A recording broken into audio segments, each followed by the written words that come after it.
ovelha que se perdeu enquanto estava fora de casa. A outra, o filho que se perdeu depois que saiu de casa. E a outra, a dracma que se perdeu dentro de casa. É com esses três tipos de pessoas que Deus quer falar neste momento. Pai do Senhor a todos. Tudo que eu queria era falar contigo, mas tempo pra mim você não tem.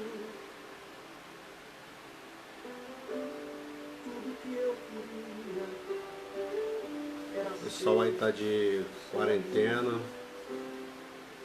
O pessoal tá em casa, tá? O povo tá sem assistir os cultos da igreja. Então eu resolvi fazer essa live para poder dar uma satisfação aí pro nosso povo, porque não tá tendo os cultos da igreja. Satisfação não precisa nem dar, porque todo mundo já sabe porque que não tá tendo culto, né? O pessoal aí sabe aí que a gente está passando, que o nosso país está passando, que o mundo está passando, essa pandemia aí. Não está parando só as igrejas, mas está parando também meios de transporte, está parando os trabalhos, está parando diversas coisas. E também vai afetar nossos cultos no tempo, mas a nossa casa continua sendo a casa de Deus, nosso corpo continua sendo a casa do Espírito Santo. E nós temos que usar agora do meio de comunicação. Anota que a nossa igreja Ministério Profético Efatá, Assembleia de Deus da Rua Chaminé, ela deixou foi a seguinte. Vou ler aqui para vocês entenderem. Nossa dedicação para enfrentar a ameaça do coronavírus. O Conselho da Igreja da Assembleia de Deus, o Ministério Profético Efatá, reconhece a pandemia, reconhecimento da pandemia do coronavírus e reconhecendo as recomendações e o decreto do oficial da União, do Estado e município, a necessidade de colaborar para frear o avanço dessa ameaça e a necessidade bíblica de que estamos unidos e perseverantes no santo propósito do cumprimento da nossa missão nesta terra. Vem comunicando a suspensão de toda e qualquer atividade de reunião grande número de pessoas, a saber de cultos, de orações, cultos de mulheres, diversos cultos, na dependência do interior da igreja. E resumindo, todos os cultos foram suspensos na nossa igreja. Os cultos foram suspensos até o dia 19/4. Vai ter início no dia 19/4, vai cair num domingo, vai ter início às 18 horas. E será celebrada a Santa Ceia do Senhor. Com a decisão aí do nosso pastor presidente Pedro Paulo, para que nós não ficamos sem comunhão com o nosso Senhor Jesus Cristo. Então, no dia 19/4 vai ser servida a Santa Ceia na nossa igreja. E nós estamos aí em quarentena, entendeu? Nós estamos aí obedecendo o que os nossos governadores, estão pedindo para que nós façamos. E também preocupação na nossa igreja também existe muitas pessoas idosas, muitas pessoas com bebês, então nós estamos aí também preocupados também com as ovelhas, não só com a doença, mas também preocupado com os membros da igreja. Então, resolvemos tomar essa decisão de que os cultos serão suspensos aí no prazo aproximadamente de 30 dias. E essa é a comunicação que o nosso pastor pediu para que nós passássemos, entendeu? E me incumbiu aí de passar para todos que ainda estavam em dúvida, e que nós para que nós ficarmos em oração pela nossa família, pelos nossos vizinhos, pelo nosso país, ficar em oração pelo mundo. E aqueles que puderem fazer uma live, que são do nosso ministério, que puderem estar deixando aí uma mensagem de carinho, uma mensagem de respeito para toda a população, até para a nossa rua, para a Rua Chaminé, que necessita muito da nossa igreja, necessita muito de palavras. E aqueles que puderem estar colaborando aí, deixando sempre um vídeo, deixando sempre uma live aí, para estar ajudando e estar compartilhando também, que nosso trabalho não pode parar, entendeu? E eu vou estar compartilhando também agora uma palavra que Deus colocou em meu coração, para poder tá aí dando também uma explicação através da palavra do Senhor. E a palavra que eu vou deixar, ela se encontra no livro de 2 Reis. Livro de 2 Reis, o capítulo número 3. O verso é o de número 4, que vai dizer assim: então Mesa, rei dos Moabitas, era criador de gado e pagava o seu tributo ao rei de Israel, com 100.000 cordeiros e a lã de 100.000 carneiros. Irmão, presta bem atenção nessa palavra que eu vou deixar. O povo era governado por Acabe e era governado por Jezebel. Mas Acabe ele vai vir a falecer. Já Acabe ele vai vir a morrer. E seu filho Jorão, ele vai assumir o trono. Mas só que as nações que respeitavam esse casal, Acabe e Jezebel, eles pagavam essa propina porque respeitavam Acabe e Jezebel. Mas como Acabe ele veio a falecer, ele vai colocar... Jorão ele vai querer seguir os mesmos caminhos que o pai dele.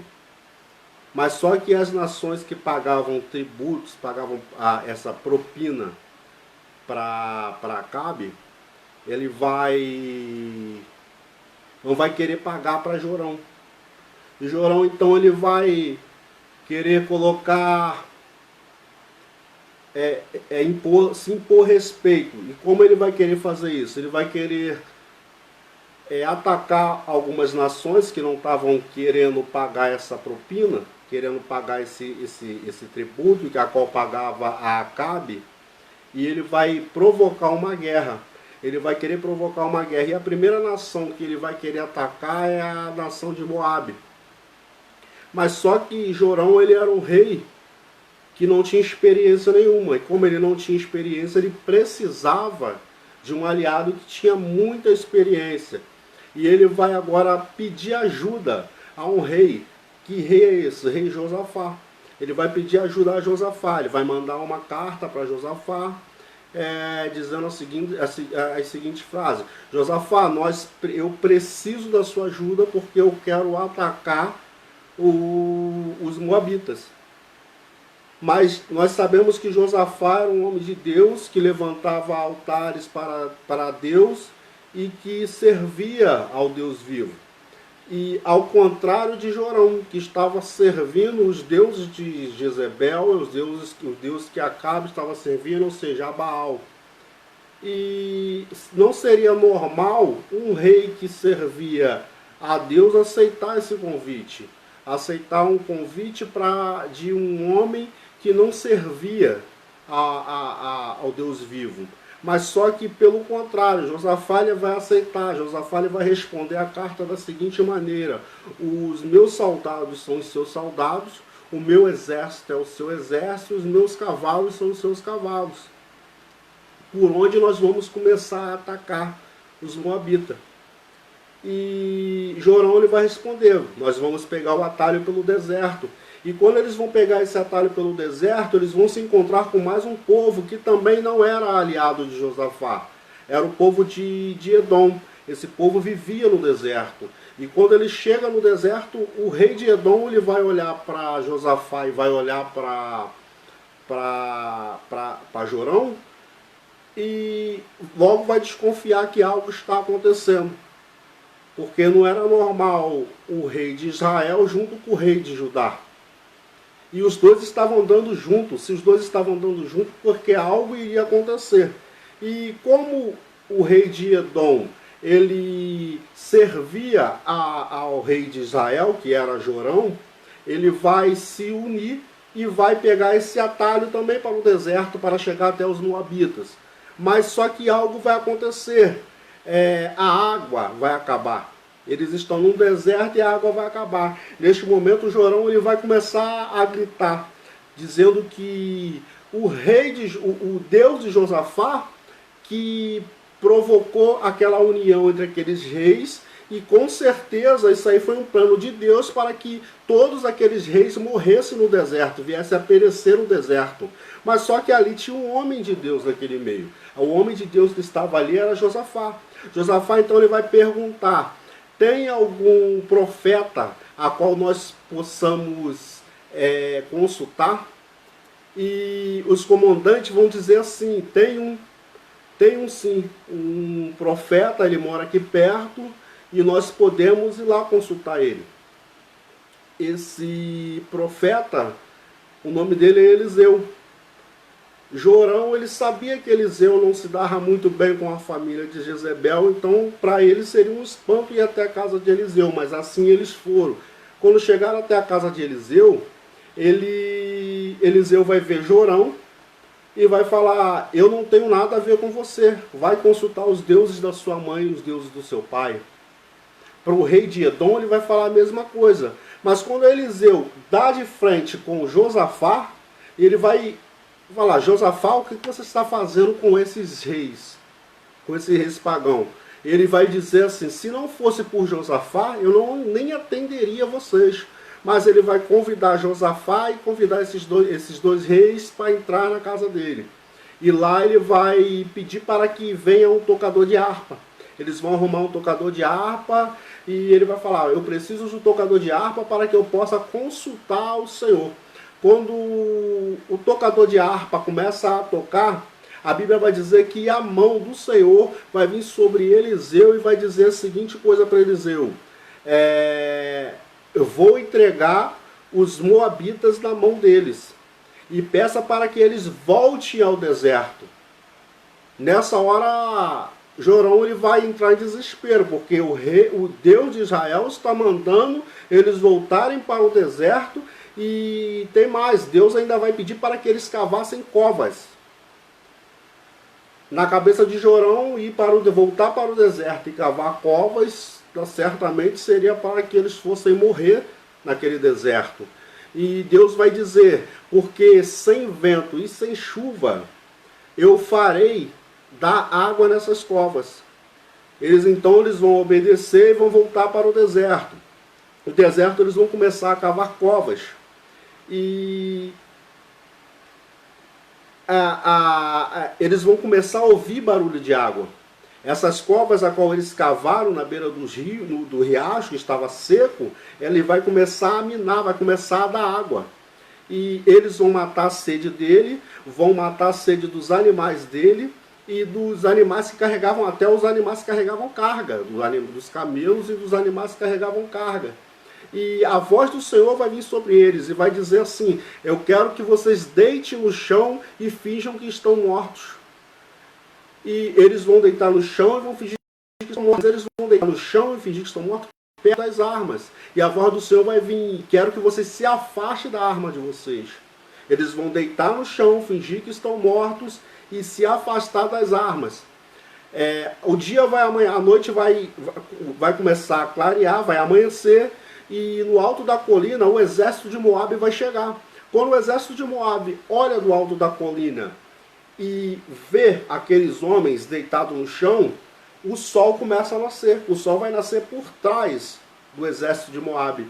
E quando eles olham aqueles homens no chão, o reflexo da luz do sol vai bater naquelas covas que estavam cheias de água. E aquelas covas de água vão dar a impressão que é sangue. E o rei Mesa, que é o rei dos Moabe, ele vai dizer: eu sabia que isso não poderia dar certo. Josafá, junto com o rei de Edom e junto com o rei Jorão, só poderia dar nisso. Eles se mataram.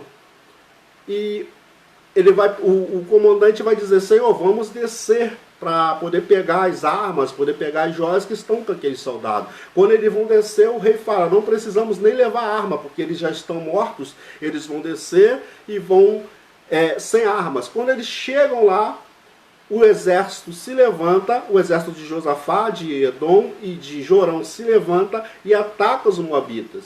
Aí começa a acontecer a profecia que Eliseu tinha falado, que Deus tinha dado a Eliseu, que entregaria os moabitas na mão daqueles reis e que também daria água para eles beber. Eles vão então atacar os moabitas e vão matar a maior parte daquele povo. Mas é nessa parte que eu quero chegar e aí que eu quero trazer uma mensagem para vocês. O rei Josafá era um homem de Deus. O rei de Edom, ele era um rei pagão. Jorão também era um rei pagão. Mas só que nesse momento eles se uniram para poder atacar um povo que era um povo inimigo do Senhor. Um povo que também era pagão, o povo de Moabe. E é nisso que eu quero entrar. Nós estamos aqui no meio de uma pandemia. E eu não sou a favor das igrejas que estão abertas e nem sou contra as igrejas que estão abertas. E nem as que estão fechadas e nem as que estão nem a favor e nem contra as que estão fechadas. Eu prefiro ficar neutro nesse ponto. Mas uma coisa que eu quero deixar para vocês, nesse momento é momento de oração.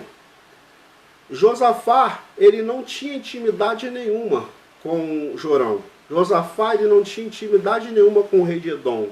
Mas quando eles se uniram com um propósito, que o propósito era atacar o rei de Moabe, o rei Mesa, que era inimigo do Senhor, Deus deu vitória para eles.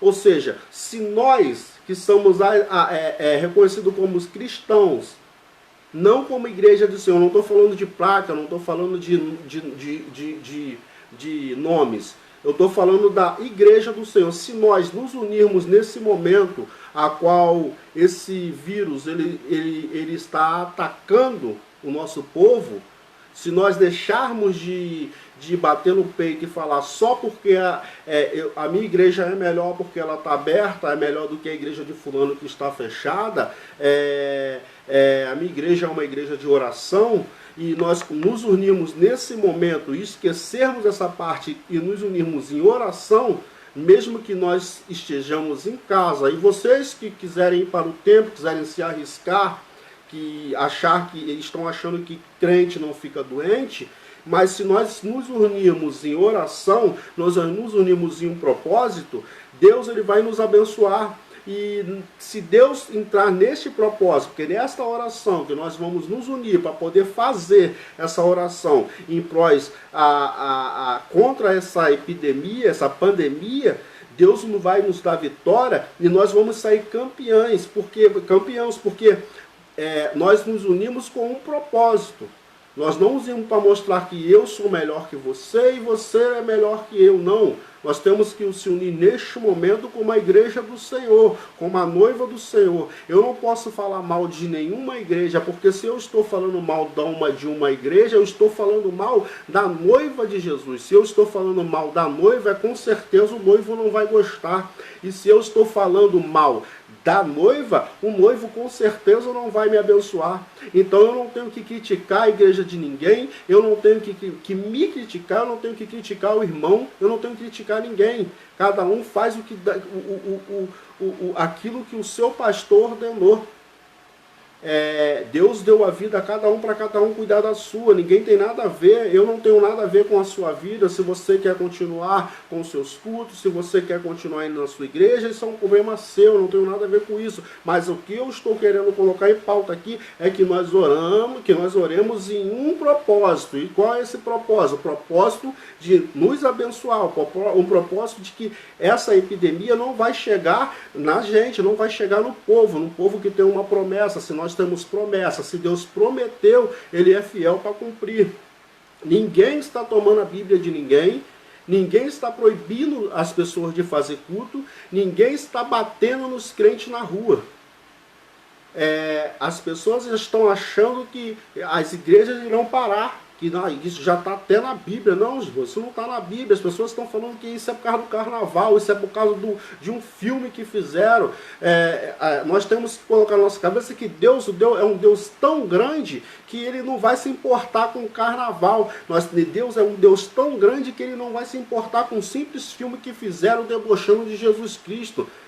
Nós cristãos, nós temos que entender o tamanho e o poder do Deus que nós servimos.